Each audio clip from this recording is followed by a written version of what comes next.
Hello, Jane. How are you doing? Hi, how you doing? Fine, thank you. Good. I'm Silvana from Mundo Películas. So first, I want to thank you for your time to talk with us about the new season of Hightown. And we have some questions for you. So let's begin. All right. Well, your last character was 10 years ago, right? On Rubicon. Yes. And last year, you came back as Rhea Abruzzo on the first season of Hightown.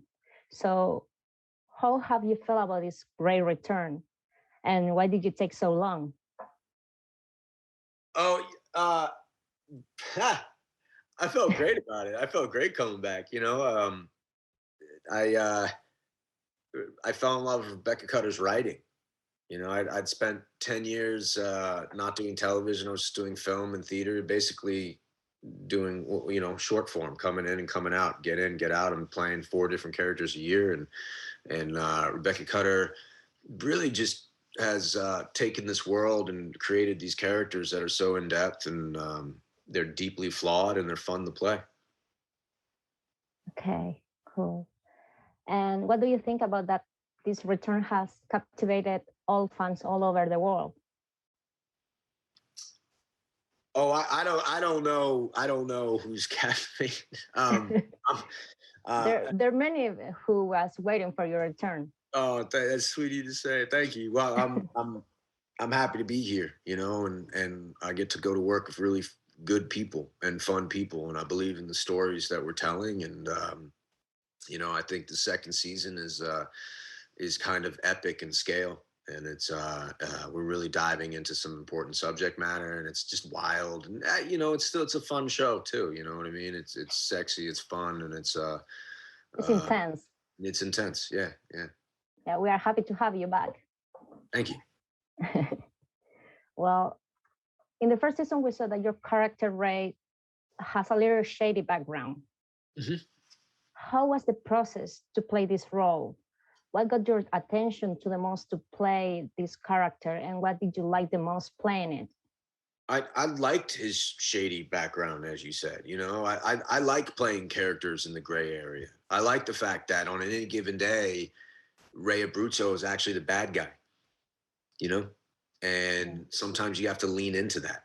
And he does a lot of things right, does a lot of things wrong, and those are the fun characters to play. Yeah, it's like a protagonist, but also like an antagonist. Exactly. Yeah. Yeah. Okay. Nice.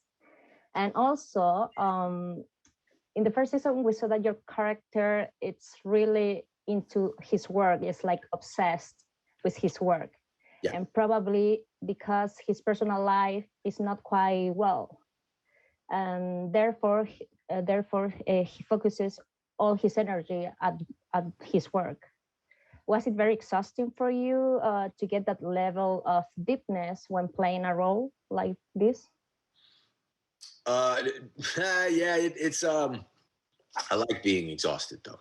You know what I mean? Because I work the same way Ray works. I've been doing this for a long time. I've been acting for 20 years. It's a gypsy lifestyle. You know what I mean? I've made some mistakes in my life, and I've sacrificed friends and family to go to work. And I think everyone on the film crew relates to that, whether you're an actor or you're the sound mixer or you're the key grip. It's like working in the carnival. You're gone a lot. You're not home a lot.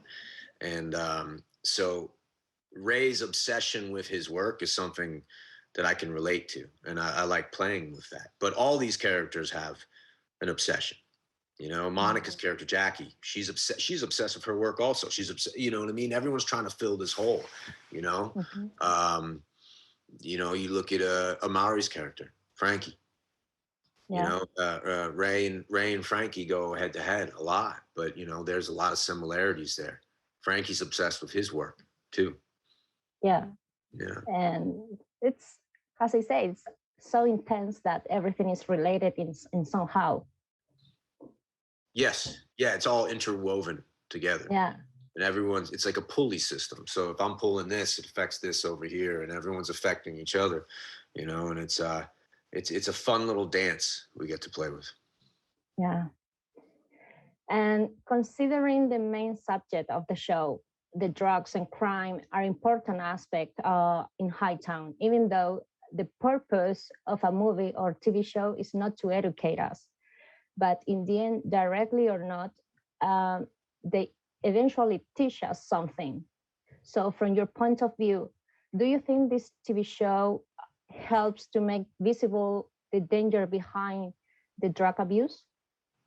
I hope so. We try to do it the right way. We try to treat it with integrity and respect and a careful hand.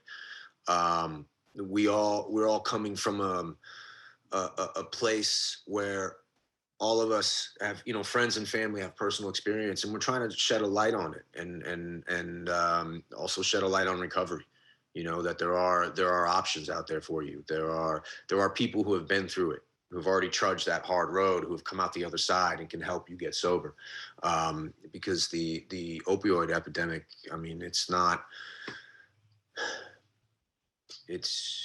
recreational in any way, shape, or form. You know what I mean? It's Yeah. it's deadly. It's almost 100% addictive, and it'll kill you. Mm-hmm. And when you get into this world, it touches you in some point. Yeah, I think we can all relate in so many ways. I think we all have known someone who has gone through a lot of these struggles, and we all go through different struggles in different ways. You know, I think, you know, yes, there is the opioid side of this show and that addiction, but if you look at Ray's got a different addiction. He's addicted Yeah. to, you could say sex, but maybe he's addicted to people to make him feel better. You know, Yeah. you can say that Renee has her own addiction problems. You know, Amaury, Frankie, you know, Osito, Don, who plays Sergeant Centil. Everyone's trying to make themselves feel better. Everyone's trying to fill a void through one thing or another, and that's the real human element of the show. Yeah. Yeah, you're right. Everybody struggle with different problem, and they Yeah, find their way. there's a lot of support groups going on. Everyone's just going to different support groups on the show. Yeah. And also on the show, we were surprised with each scene from the first episode, along with incredible cast, well played characters, and all the drama. Can you tell if will they still surprise us in the new season? I think it's more surprising. More I, I surprising, think okay. I think Rebecca Cutter's written kind of a Shakespearean yarn. It's kind of it's I don't know. It's pretty epic in scale, and um, it's a roller coaster ride. Wow, roller coaster is a big world. Yeah, it's a big ride. It's a big word. Yeah, Yeah. And what evolution could we see in your role? If we can tell, if you can tell us a little bit. Yeah, what I'll say is that Ray is in his darkness and his loneliness. He's still fighting against it. Uh, it's unclear how and where he's going to get out of it. You know, I don't want to give away too much because I don't know how he Yeah. gets out of it. You know, I don't know if he is out of it. Do things change for him? Yes, things change for him drastically in the second season. Okay. But more for good or bad way? It depends on how you look at it. Uh-huh. That's tricky. Yeah. Okay. Mm. And do you know that Hightown is one of the most successful TV show on Stars? So what do you think makes it so catchy for the public? You know, we're trying to tell real stories of real people. You know, we're trying to dive into it and tell it from a different viewpoint and uh, fill it up. You know, and I say that in the means of like 9 out of 10 people are going to do it this way. We're trying to be that 1 out of 10 and do it a different way. And it's a joy to go to work every day on that set. There's a real feeling of artistic expression, and everyone is given a chance. Everyone is given a voice, and it's just a real positive, creative atmosphere. Uh-huh. So do you think we can see a third season? I hope so. I think if people watch it, we'll see a third season. You know, so tune in. So we have chance. We have a chance. Yeah, yeah, Okay. absolutely. Our story's not done yet. We have a lot more to say. Nice. We're happy to hear that. Right. And James, we know that Jerry Bruckheimer is the executive producer on Hightown. Yep. So tell us, please, what did or does it mean to you to work with this iconic filmmaker? Jerry's. You're right. There's no other way to describe him other than an iconic filmmaker. He's been doing this for over 40 years on an extremely high level, and I've worked with him before, and I hope to continue to work with him. I learn a lot, and it's what one of Jerry's greatest strengths as a producer is trusting the artist, and he lets the artist come into work. He facilitates an environment where we can come in and play, and that's when you find the good stuff. You know? And feel like relaxed to play the role. Yep.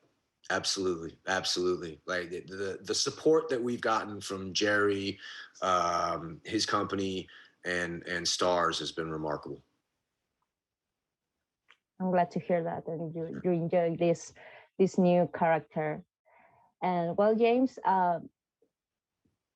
it was a short interview because of the time, and I want you to invite people from Chile and Latin America, the audience, to watch the show, the new season. And can you give us like a message? Oh, like to the kid? Yeah. Hi, I'm James Badgedale. I play Ray Abruzzo on Hightown. I'm inviting all of you to watch the second season of Hightown on Stars, and enjoy the ride. Well, James, thank you so much for your time and for answer all the questions. I'm very happy to have this interview with you.